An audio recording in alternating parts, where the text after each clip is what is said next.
Hi dear ones, myself Shailesh Dollar. Welcome all of you in the next lecture of Angular Momentum.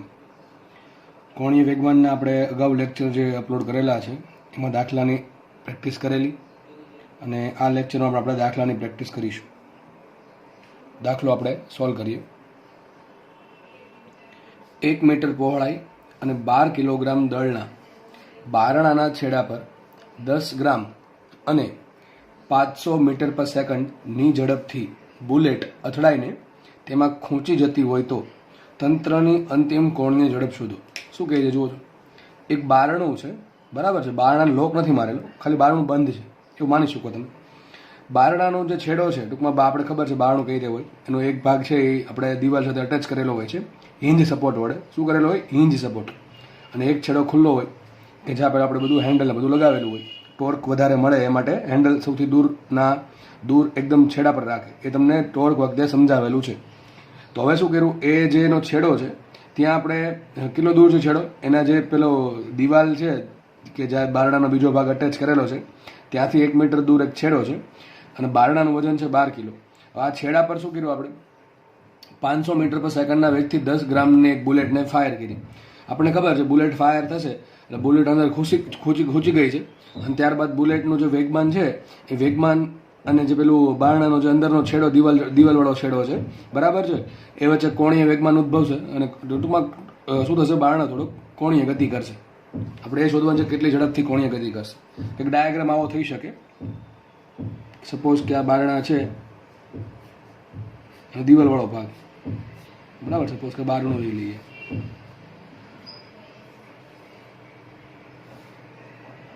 એવું કંઈક થશે ને.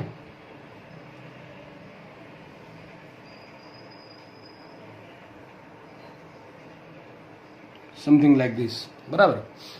હવે આપણે અહીંયા બુલેટ અહીંયા ફાયર કરીને અહીંયા બુલેટ અંદર વહી ગઈ, બરાબર. અને આપણે ટોપ વ્યૂ ઉપરથી જોઈએ, ઉપરથી જોશો તો આવું લાગશે.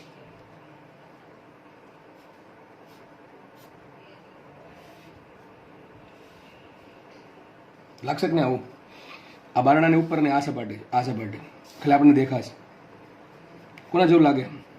બારણા દળ કેટલું, કેપિટલ એમ. બારણા લંબાઈ કેટલી આપી? 1 મીટર, એટલે એલ આપ્યું આપણને ટૂંકું. તો તેવું જ થઈ ગયું કે આપણે એક લંબચોરસની જડત્વની ચાક માત્ર શોધવાની છે. કઈ અક્ષને? આ અક્ષ અનુલક્ષ. જો કે અક્ષ છે એક્ઝેક્ટલી આપણને આવી દેખાશે, આવી પોઈન્ટ સ્વરૂપે. આવી ઊભી અક્ષ નહીં દેખાય. ઊભી અક્ષને ઉપરથી જુઓ તો આવું પોઈન્ટ દેખાય ને. મતલબ તો એમ જ થઈ ગયો કે એક સળીઓ છે, એની લંબાઈ એલ છે, એનું દળ એમ છે. એ સળીઓ તેના છેડામાંથી પસાર થતી લંબ અક્ષને અનુલક્ષીને ફેરતો હોય તો જડત્વની ચાક માત્ર શું આવે? 1/12 ml². પ્લસ પેલી ગોળી કંઈક હશે નીચે, એટલે આ અહીંયા નીચે હશે, ઉપરથી જોશો એટલે અહીંયા ઉપર લાગશે આ રીતે, બરાબર છે. તો આ ગોળીની પણ જડત્વની ચાક માત્ર હશે કેટલી? mr². કેટલી હશે? mr². ચલો હવે આ દાખલો સોલ્વ કઈ રીતે કરવો ખબર કેમ પડે કે દાખલો આ પ્રમાણે કરવાનો. જો આટાના દાખલામાં જે તમને કોણીય ઝડપ માંગી હોય એમાં મોસ્ટલી દાખલામાં તમારે છે ને કોણીય વેગમાન સંરક્ષણ વાપરવાનું રહેશે. શું કરવાનું રહેશે?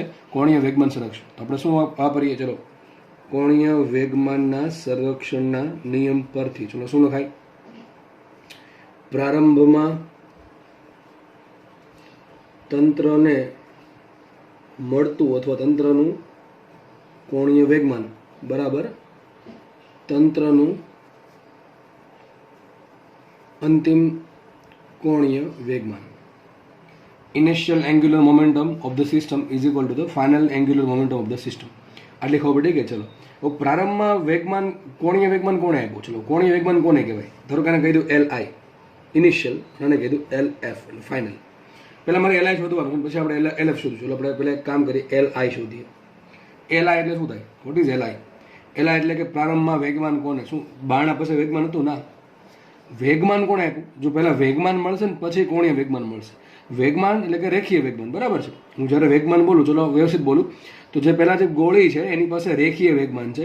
એ ગોળી રેખીય વેગમાનના આધારે બારણાને કોણીય વેગમાન મળશે. કઈ રીતે મળશે કોણીય વેગમાન? વિચારો, ગોળી કંઈક આ પ્રમાણે ગતિ કરીને આવશે, લંબરૂપે અંદર v વેગથી ગતિ કરે છે.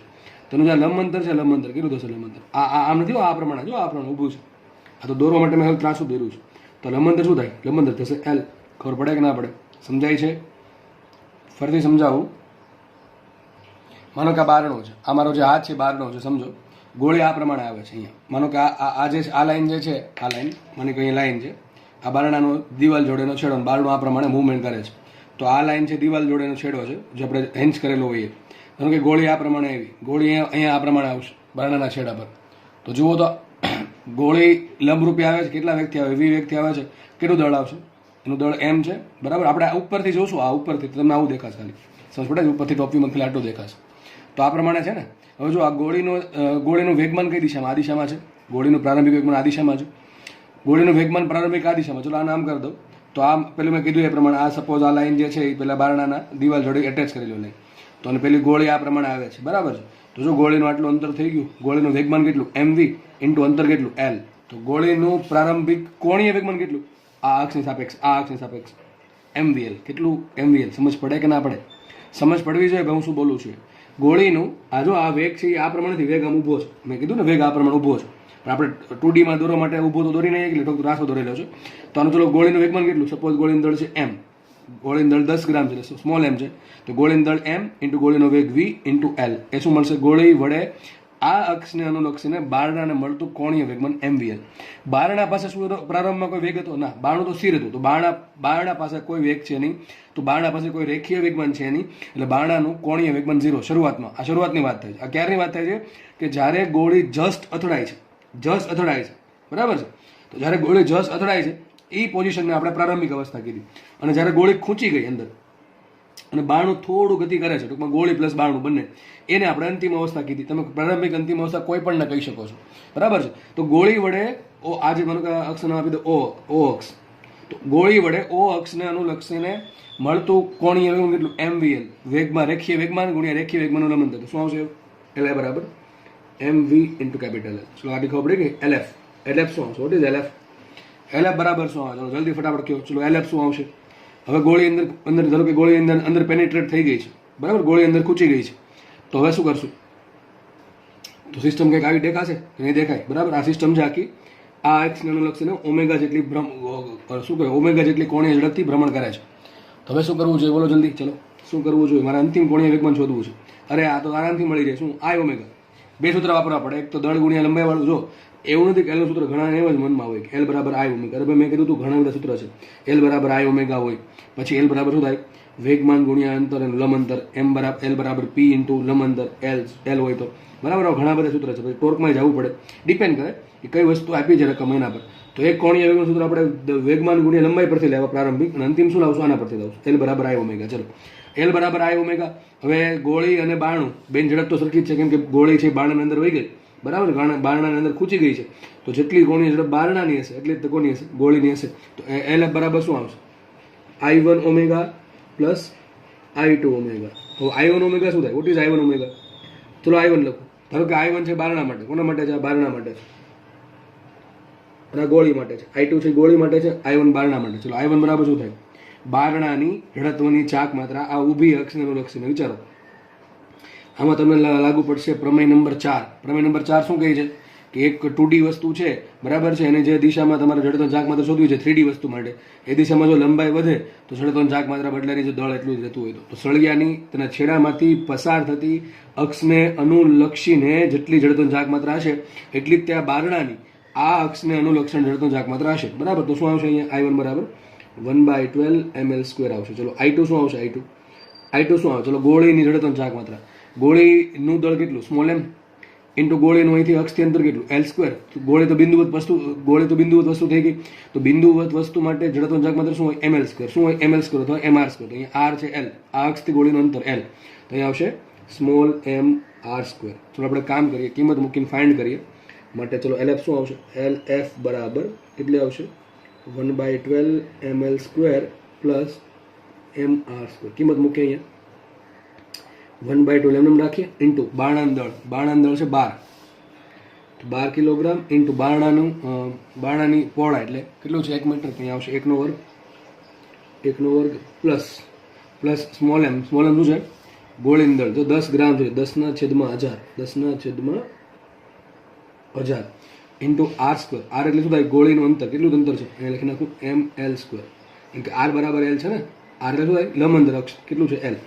તો અહીંયા આવશે 1 વર્ગ. ઓકે, તો શું આવશે? જો આ 12 ઉડી ગયા શું આવશે? લગભગ 1 આવશે. અહીંયા 1 આવશે. 1 પ્લસ આ બહુ ઓછો છે, જો 10/0.01.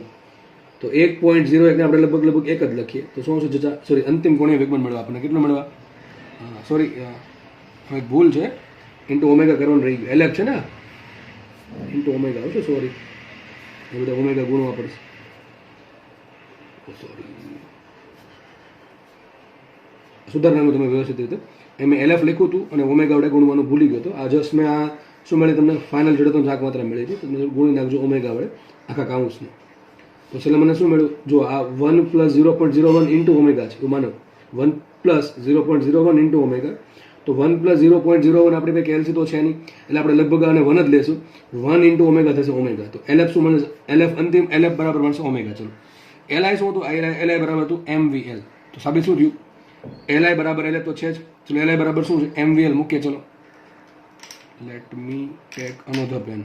ચલો, LI બરાબર MVL મૂકીએ. MVL small m v into L is equal to LF. LF બરાબર શું થાય? I into omega. પણ I શું લેવાનું? અંતિમ જડત્વની ચાક માત્રા ઇન્ટુ ઓમેગા.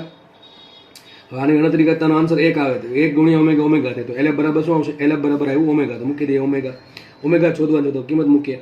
ઓમેગા બરાબર, ચલો m છે દોરીનું ગોળીનું દળ. તો m બરાબર મૂકીએ 10 ગ્રામ એટલે 10^1000 ઇન્ટુ v ગોળીનો વેગ 500 ઇન્ટુ બારણા લંબાઈ 1 મીટર. થઈ ગયો આટલો. ચલો, ઓકે. ચલો, સોલ્વ કરી દો એટલે આવડી જશે. તો શું આવશે? જો 3 મીંડા તો ગયા ઉપરથી, 5 × 5 તો 5 રેડિયન પર સેકન્ડ. આ તમારો જવાબ. કે ભાઈ બારણો છે અને જે ગોળી છે, બાકુ તંત્ર છે, એ 5 રેડિયન પર સેકન્ડના વેગથી ગતિ કરશે. એવું તમે જોઈ શકો છો. દાખલો એકદમ ઈઝી દાખલો છે. એક ખાલી ખબર પડવી જોઈએ કે LI બરાબર MVL મૂકવાનું છે. બાકી તો આ તો આવડી જ જાય. LF બરાબર I ઓમેગા. જેટલી વસ્તુનું દળ છે એના માટે તમારે જડત્વની ચાક માત્રા શોધવી પડે. 2 વસ્તુનું દળ છે, 2 વસ્તુ માટે શોધી. બરાબર છે. કદાચ આ દાખલામાં તમે ગોળીની જડત્વની ચાક માત્રા કાઢી નાખો તો ચાલશે, કારણ કે ગોળીની જડત્વની ચાક માત્રા બહુ ઓછી આવે છે, 0.01. સમજ પડે તો દાખલા સોલ્વ થાય છે. આપણે નેક્સ્ટ દાખલો સોલ્વ કરીએ. નેક્સ્ટ દાખલો, બધા દાખલા એક ટાઈપના દીધા છે, એટલે આગળ જેવો દાખલો છે એવો દાખલો આ જ છે. બહુ કંઈ ખાસ છે નહીં. જો શું કહે છે? 2 કેપિટલ M દળના બિંદુવત પદાર્થો છે જેનું દળ કેપિટલ M છે. તેને શું કર્યું? L લંબાઈના ખૂબ જ હળવા, આ શબ્દ જરૂરી છે, ખૂબ જ હળવા સળિયા સાથે. હવે સળિયો જે છે L લંબાઈનો સળિયો છે. સળિયાનું દળ કેપિટલ M નથી, બરાબર છે. બે બિંદુવત પદાર્થોનું દળ કેપિટલ M છે. એને શું કર્યું? L લંબાઈના ખૂબ જ હળવા સળિયા. હવે સળિયાનું દળ બહુ ઓછું છે, બહુ જ ઓછું, બરાબર. એક સાવણાની સળી આવે ને એટલું માની લો એવું સળિયો છે. ટૂંકમાં એનું દળ બહુ ઓછું હોય તો શું થશે? એની જડત્વની ચાક માત્રા બહુ ઓછી આવશે, એટલે આપણે લગભગ એને નેગ્લેક્ટ કરી શકીએ. એટલા માટે શબ્દ આપ્યો છે ખૂબ જ હળવા. તો ખૂબ જ હળવા સળિયાના છેડા પર જોડવામાં આવે છે. બે બિંદુઓ દળ લઈને શું કર્યું? કેપિટલ M દળના એને એક L લંબાઈના સળિયા કે જેનું દળ કંઈ છે જ નહીં એવું માની લ્યો, એના છેડે જોડી દીધા. ઓકે. તેમાં એક દળને M × V જેટલું ધીમેકથી, આ શબ્દ પણ જરૂરી, ધીમેકથી વેગમાન આપતા સળિયાના કેન્દ્રને અનુલક્ષીને તંત્રનો કોણીય વેગ કેટલો હોય શોધવાનો છે. દાખલો કંઈક ડાયાગ્રામ આવો કંઈક બનાવવાની આપણને ચાહત ઉત્પન્ન થાય. ભાઈ એક સળિયો છે કે જેને આપણે ગણવાનો નથી, સળિયો છે, બહુ જ હળવો સળિયો છે. હવે એવું નથી કીધું કે ગોળો છે, બિંદુવત દળ છે. બિંદુવત દળને કંઈક દર્શાવત કરો ને મારે કોઈ પણ આકાર વડે. ધારો કે કેપિટલ M દળનો એક બિંદુવત દળ છે અને બીજા છેડે સેમ કેપિટલ M દળનો બિંદુવત દળ છે. આ થઈ ગઈ સેન્ટર લાઈન, સળિયાના કેન્દ્રને અનુલક્ષીને. ટૂંકમાં આ સેન્ટર લાઈન થઈ ગઈ, બરાબર છે.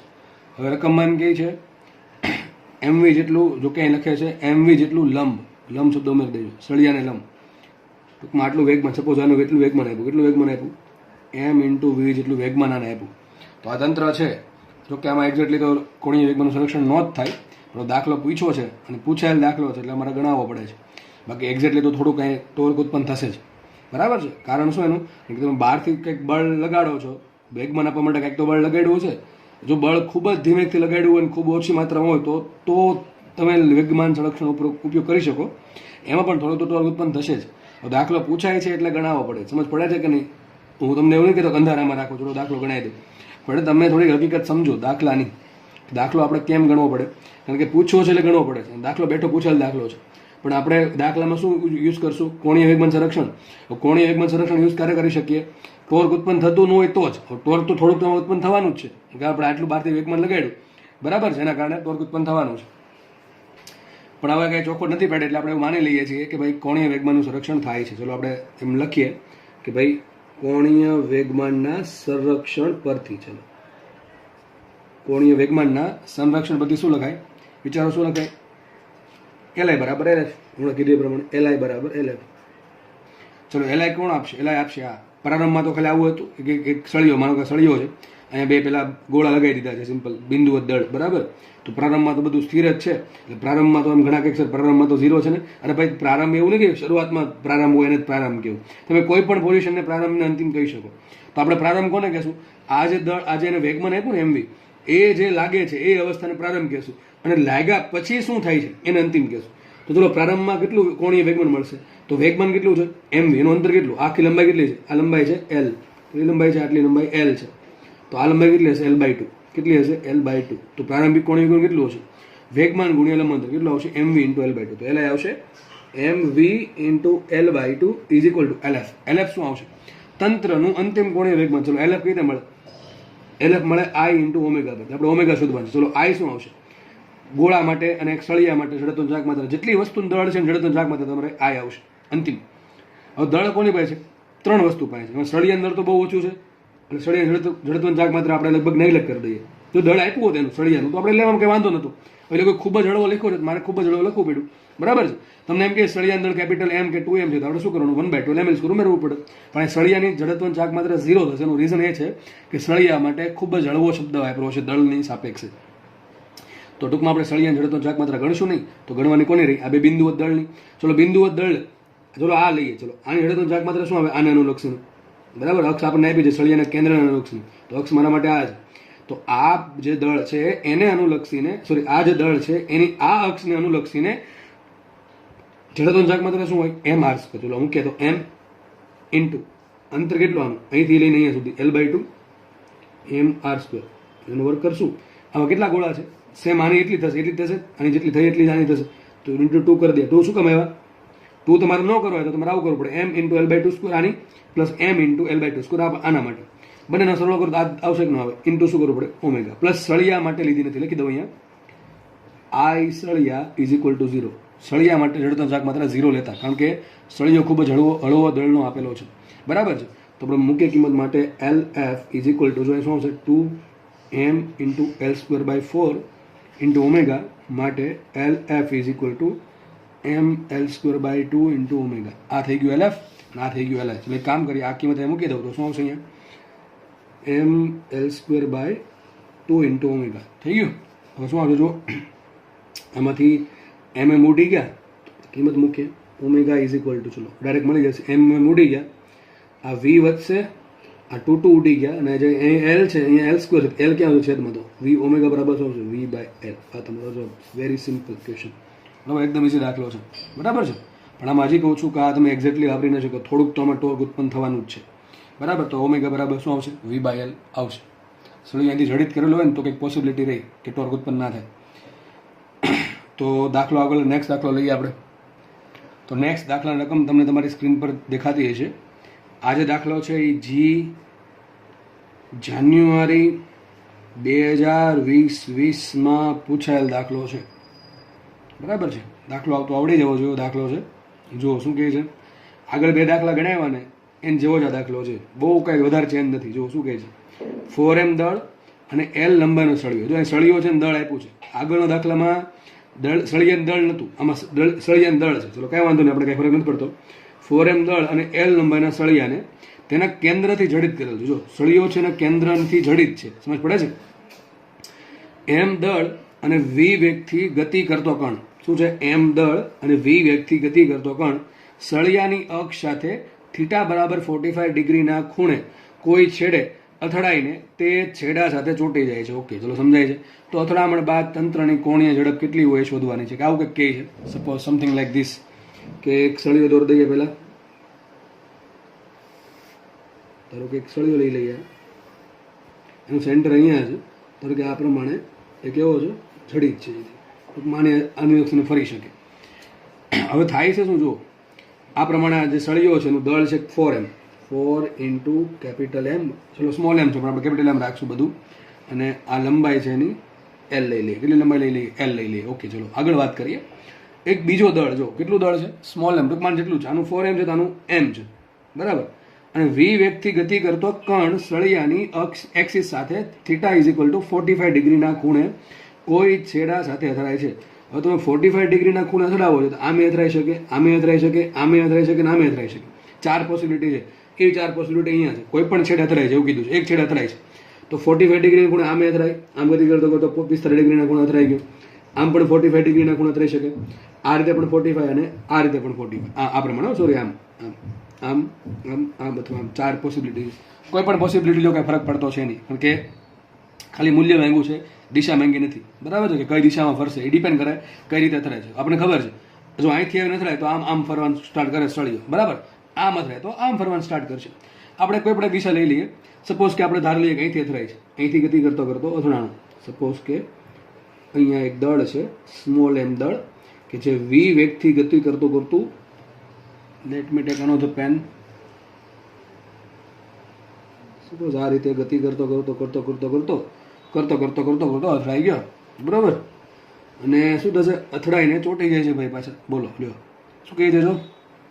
એટલે લખ્યું તો ને એવું, તે અથડાઈને છેડે ચોંટી જાય છે. ઓકે, કંઈ નહીં, વાંધો નહીં. ચલો આવું કંઈક થશે. જો દળ શાખો અહીં ટ્રાન્સફર થઈ જશે. પણ ટ્રાન્સફર થયાનું સળિયો કે મને કોઈ વાંધો નથી ભાઈ, ચોંટી ગયો એનો, બરાબર. તો વાંધો ક્યાં છે? હારવાર મને ફેરવી નાખવાનો વાંધો છે, બરોબર કે નહીં? હા, પછી વેગથી અથડાણો એટલે કંઈક વેગમાન લઈને આવતો હતો ભાઈ, વેગમાન લઈને આવતો હતો અને એક્સિસ અહીંયા છે એટલે કે કોણીય વેગમાન આપશે. અને કોણીય વેગમાન આપે તો સળિયો કે મારે ભાઈ મારે ના છૂટકે ફરવું પડશે. હવે કામ કરીએ, વેગમાન કઈ દિશામાં આપશે? તમે વેગ સપોઝ કેટલો છે? વેગ વી છે. જો વી વેગથી ગતિ કરતો કરતો અથડાય છે તો ધારો કે આ વી વેગ આ દિશામાં છે, વી વેગ સપોઝ કે આ દિશામાં છે. આપણે એના ઘટક પાડવા પડશે, બરાબર છે. ઘટક કઈ રીતે પાડશું? તો એક કામ કરીએ, આ થોડુંક ઉપર લઈ લઉં.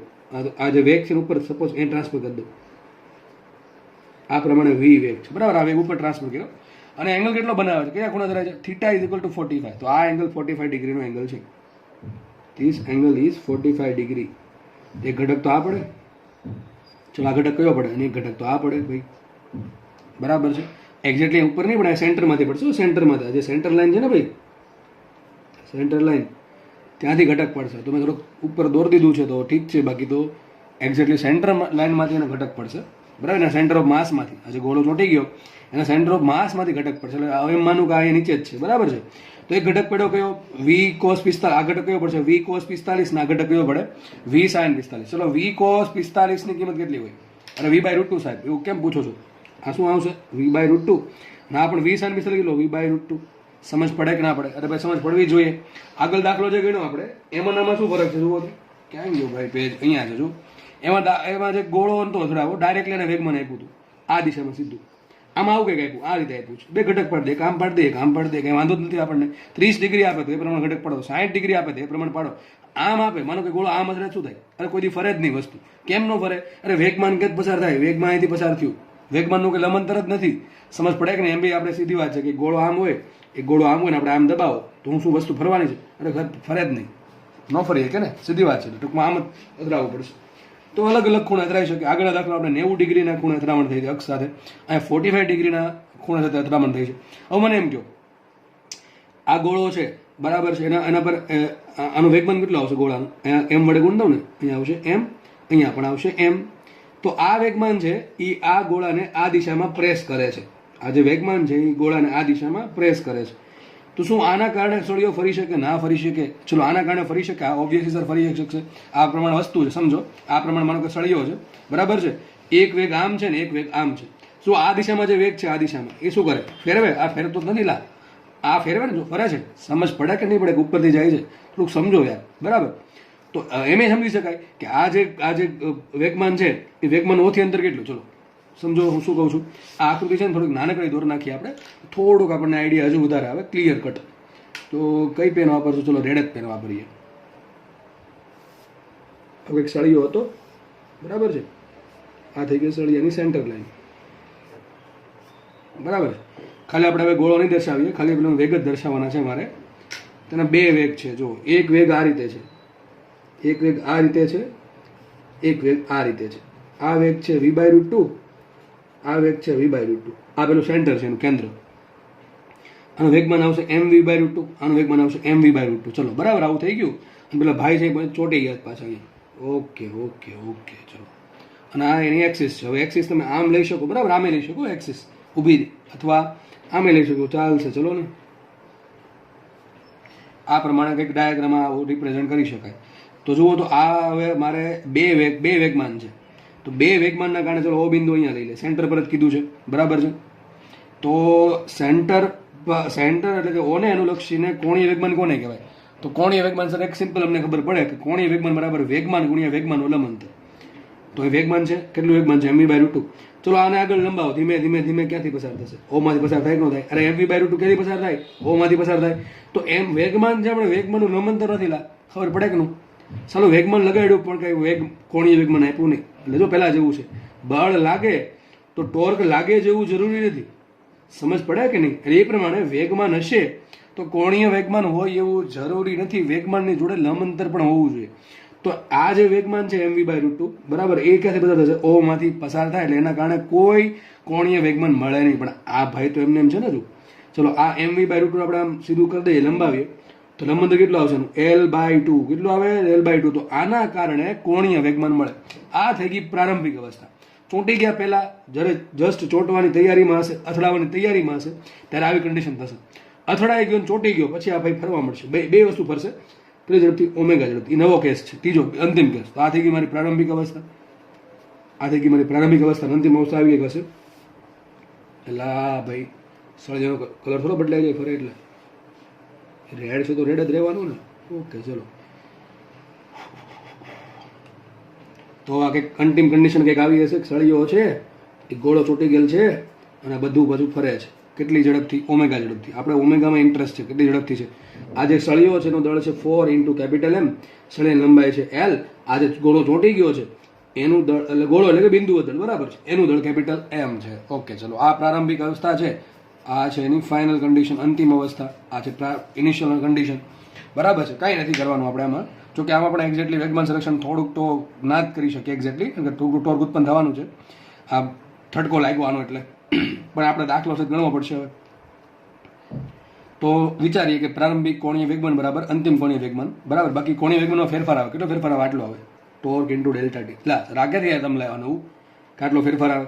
અરે ભાઈ યાદ કરો ન્યૂટનનો ગતિનો બીજો નિયમ. એ બરાબર શું થાય? dp/dt. તો dp બરાબર શું આવે? dp બરાબર આવશે f/dt. એવું તમને આમાં લખાયું છે. dl બરાબર શું આવે? τ × ΔT. dl = τ × ΔT અથવા τ × dt. તો જો વેગમાનમાં કોણીય વેગમાનનો ફેરફાર થાય આટલો ફેરફાર થશે. ટોર્ક ગુણ્યા સમય, જેટલા સમય ટોર્ક લાગે છે એ ગુણ્યા સમય કરવો પડે એટલે તમને વેગમાનનો ફેરફાર મળી જાય. આપણે એવું માની લઈએ કે ભાઈ સમય છે બહુ ઓછો છે તો ટોર્ક બહુ ઓછું છે, તો ડીએલમાં ફેરફાર બહુ ઓછો અથવા નહીં વચ્ચે, તો જ આપણે કોણીય વેગમાન સંરક્ષણ વાપરી શકશું, બરોબર કે નહીં ભાઈ? બરાબર. તો આપણે એક કામ કરીએ, કોણીય વેગમાન સંરક્ષણ લેતા શું લેશું આપણે? કોણીય વેગમાન સંરક્ષણ લેતા. ચલો ફટાફટ સોલ્વ કરી નાખે દાખલો હવે. તો કોણીય વેગમાનના સંરક્ષણ પરથી, ચલો પરથી ખબર છે આપણે ભૂલ કરીએ છીએ, છતાં પણ લખવું પડશે, દાખલો પૂછ્યો છે તો. ચલો કોણીય વેગમાનના સંરક્ષણના નિયમ પરથી શું લખાય? તંત્રનું પ્રારંભિક કોણીય વેગમાન બરાબર તંત્રનું અંતિમ કોણીય વેગમાન. ચલો પ્રારંભમાં કોણ કોણીય વેગમાન આપે છે? આ ગોળો. આ જે ગોળો છે એના બે ભાગ પડે પાછા. આ જો ગોળાનું દળ કેપિટલ M છે એટલા માટે દળ M લીધું છો ભાઈ. ગોળાનું દળ બદલાવે તો મૂકું તો મને અલગ અલગ પડે. તો એક વેગમાન છે એનું mv/√2. આના કારણે કોણીય વેગમાન 0 કેટલું આવશે? ઉત્પન્ન નહીં કરે. કારણ શું? કારણ કે આ છે એનું જે લંબાંતર નથી હોતી. પણ આ જે વેગમાન છે, આ વેગમાન mv/√2, બરાબર. આપણને એમ ખબર પડે કે આ ગોળો આમ દબાવીએ તો એની કઈ વસ્તુ ફરે નહીં. પણ આ જે ગોળો છે, સમજ પડે છે, આ પ્રમાણે દબાવો આમ, આ રીતે વેગમાન આપો તો કઈ વસ્તુ ફરવા નથી. અમુક નાને પ્રેશર લગાડે એટલે કંઈ એક સ્ટ્રેસ ઉત્પન્ન થશે, બળ ઉત્પન્ન થશે. આ બાજુ વિરુદ્ધ દિશામાં એનું રિએક્શન ઉત્પન્ન થાય ઓથી. પણ આ જે વસ્તુ છે એ આમ ફેરવવાનું ટ્રાય કરશે, બરાબર. તો આના કારણે કેટલું કોણીય વેગમાન ઉત્પન્ન થશે? કોણીય વેગમાન બરાબર વેગમાન, રેખીય વેગમાન ગુણ્યા લંબાંતર. ચલો રેખીય વેગમાન છે કેટલું? mv/√2. એનું લંબાંતર કેટલું? ઓથી l/2. કેટલું લંબાંતર છે? l/2. તો પ્રારંભમાં સિસ્ટમનું પ્રારંભમાં કેટલું કોણીય વેગમાન આવશે? રેખીય વેગમાન ગુણ્યા અંતર. ચલો રેખીય વેગમાન કેટલું છે?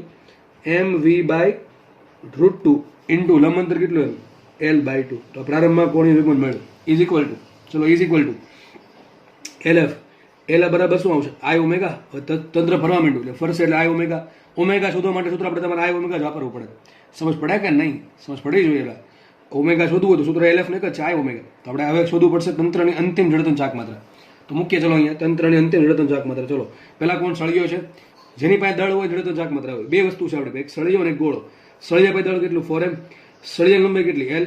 અને સળિયો કઈ અક્ષને અનુલક્ષીને ફરે છે? પોતાના કેન્દ્રમાંથી પસાર થતી લંબ અક્ષ અથવા પોતાના લંબ દ્વિભાજકને અનુલક્ષીને જ્યારે સળિયો ફરતો હોય ત્યારે એની જડત્વનું ચાક માત્ર કેટલું 1/12 ml². તો હવે રગમાં ઉતરી જવું જોઈએ. રગ મેં દોડે એવું છે ને, તો શું આવશે જડત્વનું ચાક માત્ર સળિયાની 1/12 ml². તો શું આવશે અહીંયા 1/12 m. m શું છે એનું 4m ઇન્ટુ એની લંબાઈ l².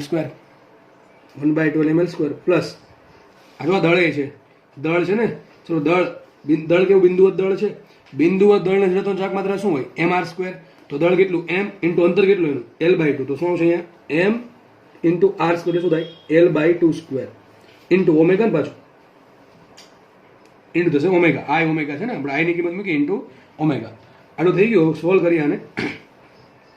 તો અહીંયા આવશે mvl/2√2 mvl/2√2 is equal two 4 નીચે 12 શું વધશે 3 વધે ને, તો અહીંયા આવશે ml²/3 બરોબર ને, પ્લસ અહીંયા આવશે ml²/4.